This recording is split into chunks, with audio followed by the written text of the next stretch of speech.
ہیں، اور جو ہمارے بھارت کا سنویدھان جو کہتا ہے وہ قانون کسی دھرم کی بنیاد پر، کسی جاتی کی بنیاد پر، کسی کے مذہب کی بنیاد پر کوئی بھید بھاؤ نہیں کرتا ہے۔ قانون کے چہرے پر پٹی بدی رہتی ہے، قانون مذہب کے معاملے میں اندھا ہوتا ہے۔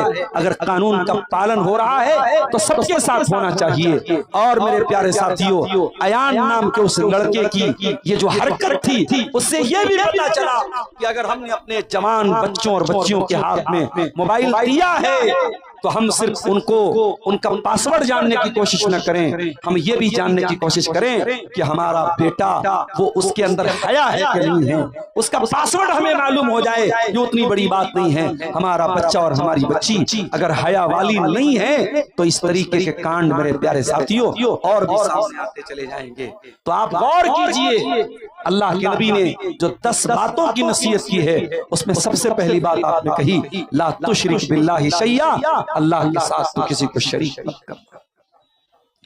اس دھرتی کے اوپر سب سے بڑا پاپ اگر کوئی ہے، سب سے بڑا گناہ اگر کوئی ہے تو اللہ کے ساتھ شرک کرنا ہے۔ حضرت لقمان اپنے بچے سے کہتے ہیں یا بنی لا تشرک باللہ، اے میرے بچے تو اللہ کے ساتھ شرک نہ کرنا، ان الشرک لظلم عظیم، شرک دنیا کا سب سے بڑا پاپ ہے۔ اللہ قرآن میں 18 نبیوں کا تذکرہ کرنے کے بعد کہتا ہے وَلَوْ أَشْرَكُوا لَحَبِطَ عَنْهُمْ مَا كَانُوا يَعْمَلُونَ۔ ہمارے 18 نبیوں نے بھی اگر اللہ کے ساتھ شرک کیا ہوتا ان کی تمام نیکیاں برباد ہو گئی ہوتی، ان کے تمام اعمال برباد ہو گئے ہوتے۔ اللہ قرآن میں اپنے آخری نبی سے کہتا ہے وَلَقَدْ أُوحِيَ إِلَيْكَ وَإِلَى الَّذِينَ مِن قَبْلِكَ لَئِنْ أَشْرَكْتَ لَيَحْبَطَنَّ عَمَلُكَ وَلَتَكُونَنَّ مِنَ الْخَاسِرِينَ۔ اے میرے نبی اگر آپ نے بھی شرک کر دیا تو آپ کی بھی تمام نیکیاں برباد ہو جائیں۔ شرک تمام نیکیوں کے لیے زہر کا کام کرتا ہے۔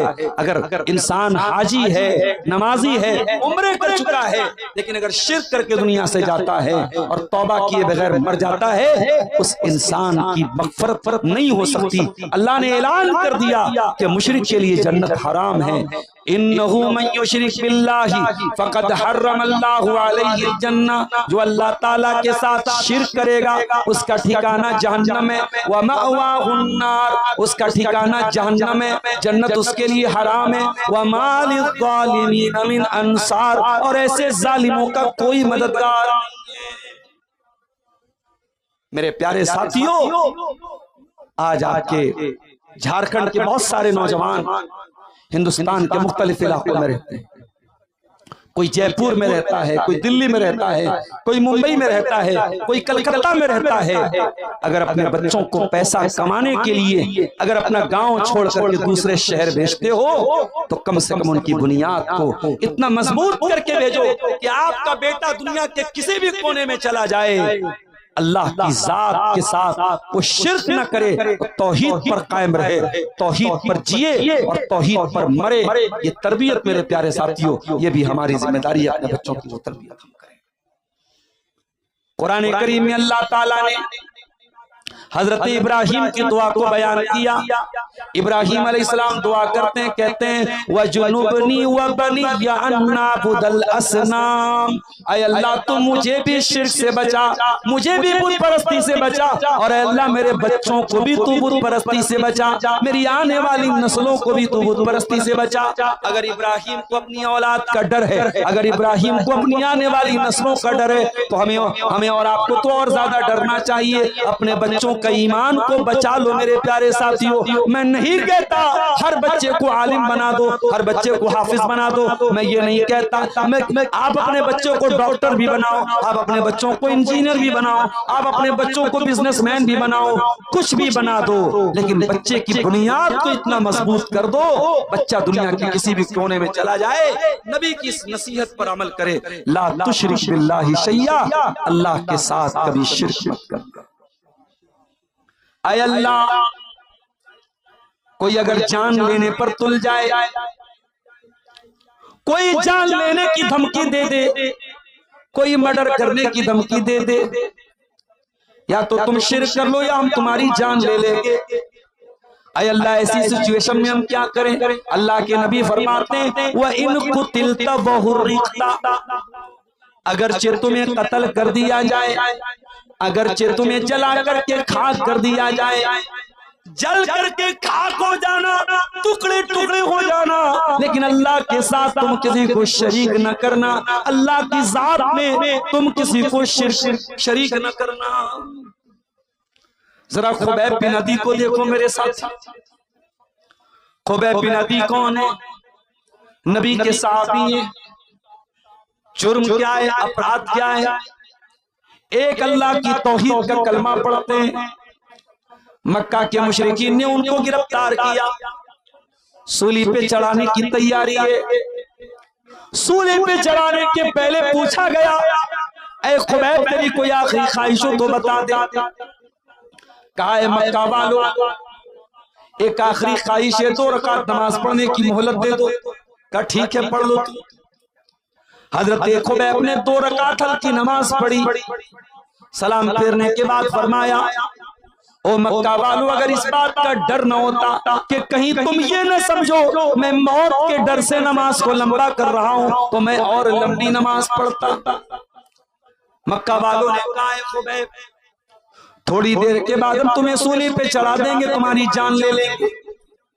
اے خبیب تم ایک آخری چانس ہم دے رہے ہیں، مرنے کے پہلے آخری چانس دے رہے ہیں، اگر تم اتنا کہہ دو کہ آج میری جگہ محمد ہوتے صلی اللہ علیہ وسلم تو ہم تمہیں چھوڑ دیں گے، صرف اتنا اپنی زبان سے نکال دو کہ آج میری جگہ محمد رسول اللہ کو سولی پہ چڑھا دیا جائے، اے خبیب ہم تمہاری جان بخش دیں گے، ہم تمہیں معاف کر دیں گے۔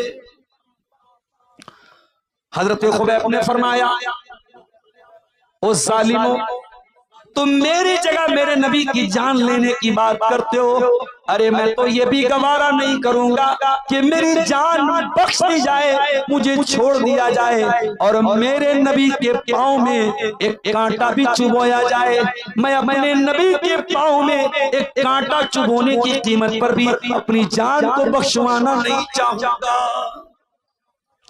اور چشم فلک میں وہ منظر بھی دیکھا میرے ساتھی، خبیب کو سولی پہ چڑھا دیا گیا، خبیب کو سولی پہ چڑھایا جا رہا ہے، لیکن خبیب کے چہرے پر مسکراہٹ ہے، خبیب کی پیشانی پر کوئی بل نہیں ہے، اور خبیب کیا کہتے ہیں او لوگو وَلَسْتُ أُبَالِي حِينَ أُقْتَلُ مُسْلِمًا، جب میں اسلام کی حالت میں دنیا سے جا رہا ہوں، جب میں توحید کی حالت میں دنیا سے جا رہا ہوں تو مجھے اس بات کی کوئی پرواہ نہیں ہے الا ای جنب کان للہ مصرعی، کہ مجھے کیسے پٹکا جائے گا، مجھے کیسے مارا جائے گا، کیسے مجھے سولی پہ چڑھایا جائے گا اور کیسے میری جان لی جائے گی، مجھے اس بات کی کوئی پرواہ نہیں ہے، مجھے پرواہ ہے تو اس بات کی پرواہ ہے کہ میں توحید پہ دنیا سے جا رہا ہوں، مرتے دم تک توحید کی حفاظت کرو گے۔ کبھی اس غلط فہمی میں نہ رہنا ہم تو بغیا میں رہتے ہیں، ہم تو منڈروں میں رہتے ہیں، ہم تو انصاری سماج کے لوگ ہیں، ہمارے یہاں کوئی قبر پرستی نہیں ہے، ہمارے یہاں کوئی شرک نہیں ہو رہا ہے، کبھی اس غلط فہمی میں نہ رہنا۔ دنیا کے کسی بھی کونے میں چلے جانا، سب سے بڑا خطرناک گناہ شرک ہے، اور شرک سے ہمیشہ اپنے دامن کو بچا کر کے رکھنا۔ اللہ کے نبی فرماتے ہیں لا تشرک باللہ شیئا، اللہ کے ساتھ شرک نہ کرنا، وَإِن قُتِلْتَ وَحُرِّقْتَ، اگرچہ تجھے قتل کر دیا جائے، تجھے جلا دیا جائے۔ دوسری چیز وَلَا تَعُقَّنَّ وَالِدَيْكَ، اور اے معاذ بن جبل اپنے ماں باپ کو نہ ستانا، اپنے ماں باپ کو تکلیف نہ دینا، اپنے ماں باپ کی نافرمانی نہ کرنا۔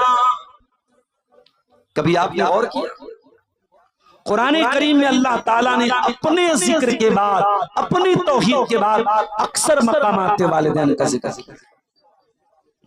قرآن کا 15واں پارہ اٹھائیے، وَقَضَى رَبُّكَ أَلَّا تَعْبُدُوا إِلَّا إِيَّاهُ وَبِالْوَالِدَيْنِ إِحْسَانًا، تیرے پروردگار کا حکم ہے عبادت کرو تو اللہ کی کرو اور اپنے ماں باپ کے ساتھ اچھا سلوک کرو۔ اما